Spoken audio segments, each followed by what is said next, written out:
Hello everyone, কেমন আছো সবাই? আশা করি ভালোই আছো। বরাবর মতো আমরা চলে আসছি। আগের দিন আমরা সূত্রগুলো নিয়ে আলোচনা করেছি। আজকে আমরা 4.1 এর অষ্টম শ্রেণীর বীজগণিতের প্রথম অংশ নিয়ে আলোচনা করব। তো কথা না বাড়িয়ে চলে যাই অঙ্কতে। প্রথমে 4.1 এর 1 নম্বরে যে অঙ্কটা রয়েছে, এখানে বলছে সূত্রের সাহায্যে নিচের রাশিগুলির বর্গ নির্ণয় করো। এটাকে বর্গ করতে আমি হোল স্কয়ার করে দিচ্ছি।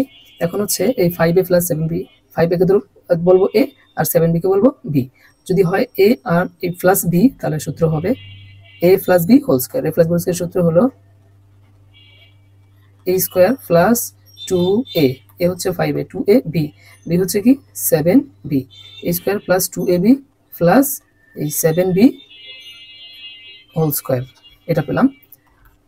এখন এই যে 5a হোল স্কয়ার, 5 স্কয়ার মানে হলো 25 আর a স্কয়ার মানে হলো a স্কয়ার। এই প্লাস 5 আর 2 গুণ করলে হচ্ছে 10, 10 আর 7 গুণ করলে হচ্ছে এই 70, আর a আর b গুণ করলে হবে ab। তাহলে 70ab প্লাস 7 স্কয়ার করলে হচ্ছে 49 আর b স্কয়ার গুণ করলে b স্কয়ার।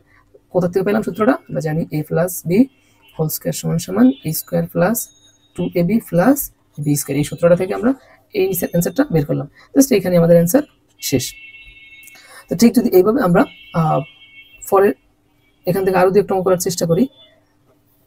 যে এখানে বলা আছে এখানে যে যতগুলো আছে এই ইও পর্যন্ত সবগুলোই সেম ক্যাটাগরিতে করতে হবে। তো আমি যে ইও নাম্বারটা দেখাই, আবার ইও নাম্বারটা দেওয়া আছে a square x cube minus b square x y to the power 4, a square x cube. ইও নাম্বারটা দেওয়া আছে a square x cube minus b square y to the power 4। এটাকে আমাকে বলছে হোল স্কয়ার করার জন্য, আমি মানে বর্গ করার জন্য, তাই আমি হোল স্কয়ার করে দিয়েছি। আচ্ছা, এখন আসি। তাহলে এটা হবে কি, এই পুরোটা যদি আমরা এ বলি আর এই পুরোটাকে বি বলি, a minus B whole square সূত্র। আর a minus B whole square সূত্রটা আমরা জানি a square minus 2ab plus ab square. ঠিক এটা অ্যাপ্লাই করব এখন আমরা। তো a স্কয়ার বলতে হচ্ছে এখানে আগে থেকে a স্কয়ার আর হচ্ছে x কিউব ছিল, এই পুরোটাই আমরা a ধরবো এখন। তাহলে এটা হবে a স্কয়ার মাইনাস 2, এটা সূত্রের 2, আর a হচ্ছে a square x cube, a square x cube into b হচ্ছে b square y to the power 4। তাহলে কি হলো a স্কয়ার মাইনাস 2ab এই প্লাস b স্কয়ার, b বলতে কি এই b square y to the power 4, এই পুরোটার উপরে স্কয়ার। এখান থেকে এখন আমরা রেজাল্টটা বের করি। a স্কয়ার আর a স্কয়ার আমরা জানি পাওয়ার অলওয়েজ পাওয়ারে যে ধ্রুবক পদগুলো থাকে বা যে সংখ্যাটা থাকে তা গুণ হয়। a স্কয়ার আর হোল স্কয়ার হবে a to the power 4, a to the power 4, আর x স্কয়ার x কিউব আর হোল স্কয়ার এটা হবে 3 দ্বিগুণে 6, অর্থাৎ x টু দি পাওয়ার 6। এখানে মাইনাস, আমরা এখানে ধ্রুবক পদ শুধু 2 এর বাইরে আর কিছু নাই, তাহলে এটা এভাবে থাকবে। এখানে a স্কয়ার আর কোনো পদ নেই, আর কোনো a স্কয়ার নাই, সদৃশ রাশি নাই বা সদৃশ পদ নাই, তাই a স্কয়ারটা a স্কয়ারই থাকবে। এখানে এই b স্কয়ারও আছে, শুধু এই b স্কয়ারটা থাকবে, x স্কয়ার আছে x স্কয়ার থাকবে, তারপর হচ্ছে y টু দি পাওয়ার 4 ছিল, এই y টু দি পাওয়ার 4 থাকবে, এই প্লাস এখানে হবে কি, এখানে b স্কয়ার আছে আর বাইরে স্কয়ার, b টু দি পাওয়ার 2 আর 2 4 গুণ করলে 4 হবে, আর এখানে আছে y টু দি পাওয়ার, ভিতরে আছে 4 বাইরে আছে 2, 4 দ্বিগুণে 8। এটাই হচ্ছে এটার অ্যান্সার। এভাবে যদি আমরা পরেরগুলো দেখার চেষ্টা করি তাহলে হবে। এরপরে যে অঙ্কটা দেওয়া আছে এগুলো হলো যেমন 108, 108কে আমরা লিখতে পারি 100 যোগ 8, তাহলে a প্লাস বি স্কয়ার হবে। 606কে লিখতে পারি 600 যোগ 6। আচ্ছা, 597কে লিখতে পারি 600 বিয়োগ 3। আচ্ছা, এখন আমরা এখান থেকে একটা করব, এখান থেকে একটা করলে হয়ে যাবে। 3 পদ বিশিষ্ট যেগুলো রয়েছে, আমরা যদি এখানে ত বা থ নাম্বার অঙ্কটা নেই, থতে বলা আছে এখানে 3v plus 2q minus 5r। আমি পুরোটাকে হোল স্কয়ার করে দিলাম। এখন এইখান থেকে আমি যেটা বের করবো, এখান থেকে আমি একটা কাজ করে নেব। প্রথমে এখানে একটা সেকেন্ড ব্র্যাকেট দিই, দুইটা অংশ করতে হবে, যেহেতু আমরা একটা সূত্রই শিখেছিলাম a প্লাস বি হোল স্কয়ারের, অর্থাৎ a plus B whole square শিখেছি। এখানে আছে 3টা, তো 3টা সূত্র তো আমার জানা নেই, আপাতত আমি এটা দুইটা অংশ আলাদা করব। যেমন এখানে আমি 3p প্লাস 2q একটা অংশ করলাম, আর হচ্ছে মাইনাস এই 5r-টাকে আলাদা রাখলাম। তাহলে এই পুরোটাকে বলবো a আর এটাকে বলবো b। তখন আমার সূত্রটা দাঁড়াবে এরকম যে a minus B whole square.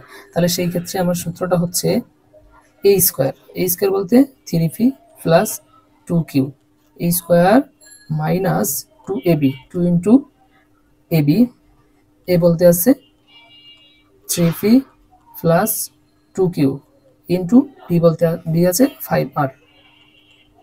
তাহলে কি পেলাম, a square minus 2ab plus b square, b হচ্ছে কি এই যে 5r স্কয়ার। এখন আমরা যদি প্রথম লাইনটার দিকে তাকাই, তাহলে এখানে এই যে এটা যদি আবার এ ধরি আর এটাকে যদি বি ধরি, তাহলে এখানে আবার আরেকটা সূত্র হচ্ছে a plus B whole square. সেই ক্ষেত্রে এখানে সূত্রটা যদি আমরা অ্যাপ্লাই করি, তাহলে হবে 3p square plus 2 into 2ab সূত্রটা আবার অ্যাপ্লাই করব। এ হচ্ছে 3p ইন্টু বি হলো 2q প্লাস বি স্কয়ার হচ্ছে 2q হোল স্কয়ার। এখন এইখানে যে আমাদের একটা রাশি আছে, রাশির সাথে আরো দুটো পদ গুণাকার আছে, আমরা এগুলো গুণ করবো এখন। তাহলে 2 যদি এই রাশির সাথে গুণ হয়, তাহলে যেহেতু বাইরে মাইনাস চিহ্ন আছে, মাইনাস চিহ্নটা ভিতরে সবগুলো দুইটা পদের সাথেই গুণ হয়ে যাবে মাইনাস সহ। তাহলে 2 আর এখানে অবশ্যই এই 5 আরও গুণ আছে, আমরা সেটা দ্বিতীয় লাইনে পরবর্তী লাইনে করব। আগে এই 2 গুণটা করি। যেমন এই মাইনাস এর আগে প্লাস মাইনাস হবে 3 দ্বিগুণে 6p। আবার যদি এই প্লাসে মাইনাস আবার হবে কি মাইনাস 2 আর 2 গুণ করলে হচ্ছে 4q।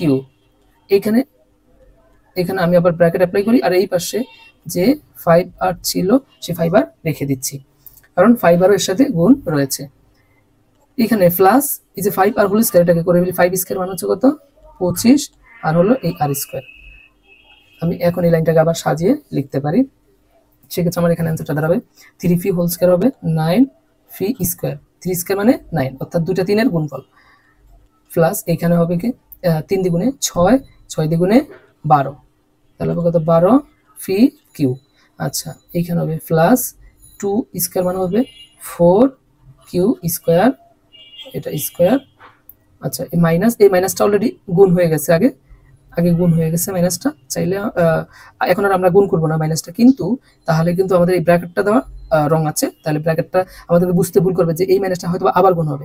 তার মানে আমি মাইনাস চিহ্নটাকে আনকাউন্টেবল হিসেবে বিবেচনা করে এইখানে প্লাসটাই দিয়ে রাখি ভিতরে। যেমন এই মাইনাসটা বাইরেই ছিল, জাস্ট এই 2টা গুণ করে দিছি এখানে, তাহলে কিন্তু আর কোনো ভুল হওয়ার সম্ভাবনা নাই। যদি আমরা এখানে ব্র্যাকেট ইউজ করি আর এই মাইনাসটা বাইরে কাউন্ট করি আর ভিতরে যদি মাইনাস চিহ্ন দেয়, তাহলে এই চিহ্নটা আবার পরিবর্তন হয়ে মাইনাস হয়ে যাবে, তখন আমার অঙ্কটা ভুল হয়ে যাবে। সেই ক্ষেত্রে আমি ভিতরে প্লাসটা প্লাস রেখে এখন গুণ করার সময় মাইনাসটা বেনিশ করে দেবো। তাহলে এই যে মাইনাস এর আগে আছে প্লাস, আর এই 5 আর যদি গুণ করি হয়ে যাবে 5 কত 30, পি আর আর গুণ করলে হবে পি আর। আবার এই প্লাসে মাইনাসে মাইনাস 4 5 20, আর হচ্ছে এখানে কিউ আর এই প্লাস 25 আর স্কয়ার, এইটাই হচ্ছে আমাদের ফলাফল, এটাই হচ্ছে আমাদের এই অঙ্কের অ্যান্সার। তো আশা করি আমরা এই 3 পদ বিশিষ্ট কোনো বর্গ দিলেও সেটাও আমরা খুব সহজে সমাধান করতে পারবো।